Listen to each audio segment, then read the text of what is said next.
Chapter 6, in which Eeyore has a birthday and gets 2 presents. From Winnie-the-Pooh by A. Milne, published 1926. Eeyore, the old gray donkey, stood by the side of the stream and looked at himself in the water. "Pathetic," he said. "That's what it is, pathetic." He turned and walked slowly down the stream for 20 yards, splashed across it, and walked slowly back on the other side. Then he looked at himself in the water again. "As I thought," he said. "No better from this side, but nobody minds, nobody cares. Pathetic, that's what it is." There was a crackling noise in the bracken behind him, and out came Pooh. "Good morning, Eeyore," said Pooh. "Good morning, Pooh Bear," said Eeyore gloomily. "If it is a good morning," he said. "Which I doubt," said he. "Why, what's the matter?" "Nothing, Pooh Bear, nothing. We can't all, and some of us don't. That's all there is to it." "Well, can't all what?" said Pooh, rubbing his nose. "Gaiety, song and dance. Here we go round the mulberry bush." "Oh," said Pooh. He thought for a long time, and then asked, "What mulberry bush is that?" "Bonhomie," went on Eeyore gloomily. "French word meaning bonhomie," he explained. "I'm not complaining, but there it is." Pooh sat down on a large stone and tried to think this out. It sounded to him like a riddle, and he was never very good at riddles, being a bear of very little brain. So he sang Cottleston Pie instead. "Cottleston, Cottleston, Cottleston Pie. A fly can't bird, but a bird can fly. Ask me a riddle, and I reply, Cottleston, Cottleston, Cottleston Pie." That was the first verse. When he had finished it, Eeyore didn't actually say that he didn't like it, so Pooh very kindly sang the second verse to him. "Cottleston, Cottleston, Cottleston Pie, a fish can't whistle, and neither can I. Ask me a riddle, and I reply, Cottleston, Cottleston, Cottleston Pie." Eeyore still said nothing at all, so Pooh hummed the third verse quietly to himself. "Cottleston, Cottleston, Cottleston Pie. Why does a chicken? I don't know why. Ask me a riddle, and I reply, Cottleston, Cottleston, Cottleston Pie." "That's right," said Eeyore. "Sing, umpty tiddly, umpty too. Here we go gathering nuts and may. Enjoy yourself." "I am," said Pooh. "Some can," said Eeyore. "Why, what's the matter?" "Is anything the matter?" "You seem so sad, Eeyore." "Sad? Why should I be sad? It's my birthday, the happiest day of the year." "Your birthday!" said Pooh in great surprise. "Of course it is. Can't you see? Look at all the presents I have had." He waved a foot from side to side. "Look at the birthday cake, candles, and pink sugar." Pooh looked, first to the right and then to the left. "A present?" said Pooh. "A birthday cake?" said Pooh. "Where?" "Can't you see them?" "No," said Pooh. "Neither can I," said Eeyore. "Joke," he explained. "Ha, ha." Pooh scratched his head, being a little puzzled by all this. "But is it really your birthday?" he asked. "It is." "Oh, well, many happy returns of the day, Eeyore." "And many happy returns to you, Pooh Bear." "But it isn't my birthday." "No, it's mine." "But you said many happy returns." "Well, why not? You don't always want to be miserable on my birthday, do you?" "Oh, I see," said Pooh.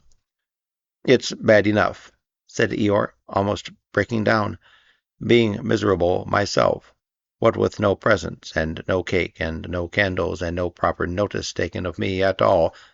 But if everybody else is going to be miserable, too—" This was too much for Pooh. "Stay there," he called to Eeyore. as he turned and hurried back home as quick as he could, for he felt that he must get poor Eeyore a present of some sort at once, and he could always think of a proper one afterwards. Outside his house he found Piglet jumping up and down, trying to reach the knocker. "Hello, Piglet," he said. "Hello, Pooh," said Piglet. "What are you trying to do?" "I was trying to reach the knocker," said Piglet. "I just came around." "Let me do it for you," said Pooh kindly. So he reached up and knocked at the door. "I have just seen Eeyore," he began, "and poor Eeyore is in a very sad condition, because it's his birthday and nobody has taken any notice of it, and he's very gloomy. You know what Eeyore is." And there he was, and what a long time whoever lives here is answering this door. And he knocked again. But, Pooh," said Piglet, "it's your own house." "Oh," said Pooh, "so it is," he said. "Well, let's go in." So in they went. The first thing Pooh did was to go to the cupboard to see if he had quite a small jar of honey left, and he had, so he took it down. "I'm giving this to Eeyore," he explained, "as a present. What are you going to give?" "Couldn't I give it too?" said Piglet. "From both of us." "No," said Pooh, "that would not be a good plan." All right, then. I'll give him a balloon. I've got one left for my party. I'll go and get it now, shall I?" "That, Piglet, is a very good idea. It is just what Eeyore wants to cheer him up. Nobody can be uncheered with a balloon." So off Piglet trotted, and in the other direction went Pooh with his jar of honey. It was a warm day, and he had a long way to go. He hadn't gone more than halfway when a sort of funny feeling began to creep all over him. It began at the tip of his nose and trickled all through him and out at the soles of his feet. It was just as if somebody inside him were saying, "Now then, Pooh, time for a little something." "Dear, dear," said Pooh, "I didn't know it was as late as that." So he sat down and took the top off his jar of honey. "Lucky I brought this with me," he thought. "Many a bear going out on a warm day like this would never have thought of bringing a little something with him." And he began to eat. "Now let me see," he thought, as he took his last lick of the inside of the jar. "Where was I going? Ah, yes, Eeyore." He got up slowly. And then, suddenly, he remembered he had eaten Eeyore's birthday present. "Bother!" said Pooh. "What shall I do? I must give him something." For a little while he couldn't think of anything. Then he thought, "Well, it's a very nice pot, even if there's no honey in it. And if I washed it clean and got somebody to write a happy birthday on it, Eeyore could keep things in it, which might be useful." So, as he was just passing the 100-acre wood, he went inside to call on Owl, who lived there. "Good morning, Owl," he said. "Good morning, Pooh," said Owl. "Many happy returns of Eeyore's birthday," said Pooh. "Oh, is that what it is?" "What are you giving him, Owl?" "What are you giving him, Pooh?" "I'm giving him a useful pot to keep things in, and I wanted to ask you—" "Is this it?" said Owl, taking it out of Pooh's paw. "Yes, and I wanted to ask you—" "Somebody has been keeping honey in it," said Owl. "Well, you can keep anything in it," said Pooh earnestly. "It's very useful like that. And I wanted to ask you— You ought to write a happy birthday on it." "That was what I wanted to ask you," said Pooh, "because my spelling is wobbly. It's good spelling, but it wobbles, and the letters get in the wrong places. Would you write a happy birthday on it for me?" "It's a nice pot," said Owl, looking at it all round. "Couldn't I give it too, from both of us?" "No," said Pooh, "that would not be a good plan. Now I'll just wash it first, and then you can write on it." Well, he washed the pot out and dried it, while Owl licked the end of his pencil and wondered how to spell birthday. "Can you read, Pooh?" he asked, a little anxiously. There's a notice about knocking and ringing outside my door, which Christopher Robin wrote. Could you read it?" "Well, Christopher Robin told me what it said, and then I could." "Well, I'll tell you what this says, and then you'll be able to." So Owl wrote, and this is what he wrote. "Hypey pappy thuth duth thuth duh but thuth duh." Pooh looked on admiringly. "Oh, I'm just saying a happy birthday," said Owl carelessly. "It's a nice long one," said Pooh, very much impressed by it. "Well, actually, of course, I'm saying a very happy birthday with love from Pooh. Naturally, it takes a good deal of pencil to say a long thing like that." "Oh, I see," said Pooh. While all this was happening, Piglet had gone back to his own house to get Eeyore's balloon. He held it very tightly against himself, so that it shouldn't blow away, and he ran as fast as he could, so as to get Eeyore before Pooh did, for he thought that he would like to be the first one to give a present, just as if he had thought of it without being told by anybody. And running along, and thinking how pleased Eeyore would be, he didn't look where he was going, and suddenly he put his foot in a rabbit hole, and fell down flat on his face. Bang! Piglet lay there, wondering what had happened. At first he thought that the whole world had blown up, and then he thought perhaps only the forest part of it had, and then he thought that perhaps only he had, and he was now alone in the moon or somewhere, and would never see Christopher Robin or Pooh or Eeyore again. And then he thought, well, even if I'm in the moon, I needn't be face downwards all the time. So he got cautiously up and looked about him. He was still in the forest. Well, that's funny, he thought. I wonder what that bang was. I couldn't have made such a noise just falling down. And where's my balloon? And what's that small piece of damp rag doing? It was the balloon.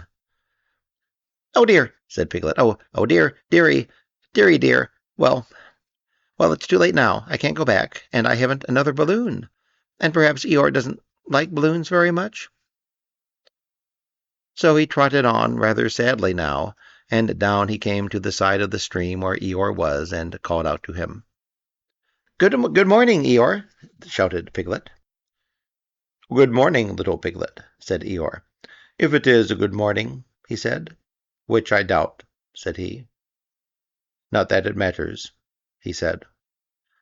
"Oh, many happy returns of the day," said Piglet, having now got closer. Eeyore stopped looking at himself in the stream, and turned around to stare at Piglet. "Just say that again," he said. Wait a moment." Balancing on 3 legs, he began to bring his 4th leg very cautiously up to his ear. "I did this yesterday," he explained, as he fell down for the 3rd time. "It's quite easy. It's so I can hear better. There, that's done it. Now then, what were you saying?" He pushed his ear forward with his hoof. "Many happy returns of the day," said Piglet again. "Meaning me?" "Of course, Eeyore." "My birthday?" "Yes." "Me having a real birthday?" Yes, Eeyore, and I've brought you a present." Eeyore took down his right hoof from his right ear, turned around, and with great difficulty put up his left hoof. "I must have that in the other ear," he said. "Now then." "A present," said Piglet very loudly. "Meaning me again?" "Yes." "My birthday still?" "Of course, Eeyore." "Me going on having a real birthday?" "Yes, Eeyore, and I brought you a balloon." "Balloon," said Eeyore. "You did say balloon. One of those big colored things you blow up. Gaiety, song, and dance. Here we are, and there we are." "Yes, but I'm afraid. I'm very sorry, Eeyore. But when I was running along to bring it to you, I fell down." "Oh, dear, how unlucky. You ran too fast, I expect. You didn't hurt yourself, little Piglet." "No, but Eeyore, I burst the balloon." There was a very long silence. My balloon, said Eeyore at last. Piglet nodded. My birthday balloon. Yes, Eeyore, said Piglet, sniffling a little. Here it is, with many happy returns of the day. And he gave Eeyore the small piece of damp rag. Is this it? Said Eeyore, a little surprised. Piglet nodded. My present. Piglet nodded again. The balloon. Yes. Thank you, Piglet, said Eeyore. You don't mind my asking, he went on, but what color was this balloon when it was a balloon? Red. I just wondered. Red, he murmured to himself. My favorite color. How big was it? Almost as big as me. I just wondered. About as big as Piglet, he said to himself sadly. My favorite size. Well, well. Piglet felt very miserable, and didn't know what to say. He was still opening his mouth to begin something, and then deciding that it wasn't any good saying that, when he heard a shout from the other side of the river, and there was Pooh. Many happy returns of the day, called out Pooh, forgetting that he had said it already. Thank you, Pooh. I'm having them, said Eeyore gloomily. I brought you a little present, said Pooh excitedly. Oh, I've had it, said Eeyore. Pooh now splashed across the stream to Eeyore, and Piglet was sitting a little way off, his head in his paws, snuffling to himself. It's a very useful pot, said Pooh. Here it is, and it's got a very happy birthday, with love from Pooh, written on it. That's what all that writing is, and it's for putting things in, there. When Eeyore saw the pot, he became quite excited. Why, he said, I believe my balloon will just go into that pot. Oh, no, Eeyore, said Pooh. Balloons are much too big to go into pots. What you do with a balloon is, you hold the balloon— Not mine, said Eeyore proudly. Look, Piglet. And as Piglet looked, sorrowfully round, Eeyore picked up the balloon with his teeth and placed it carefully in the pot, picked it out again and put it on the ground, and then picked it up again and put it carefully back. So it does, said Pooh. It goes in. So it does, said Piglet, and it comes out. Doesn't it, said Eeyore. It goes in and out like anything. I'm very glad, said Piglet happily, that I thought of giving you something to put in a useful pot. But Eeyore wasn't listening. He was taking the balloon out and putting it back again, as happy as could be. And didn't I give him anything? Asked Christopher Robin sadly. Well, of course you did, I said. You gave him, don't you remember, a little— Oh, I gave him a box of paints to paint things with. That was it. Why didn't I give it to him in the morning? Well, you were so busy getting his party ready for him. He had a cake with icing on the top, and 3 candles, and his name in pink sugar, and— Yes, I remember, said Christopher Robin. Thank you for listening.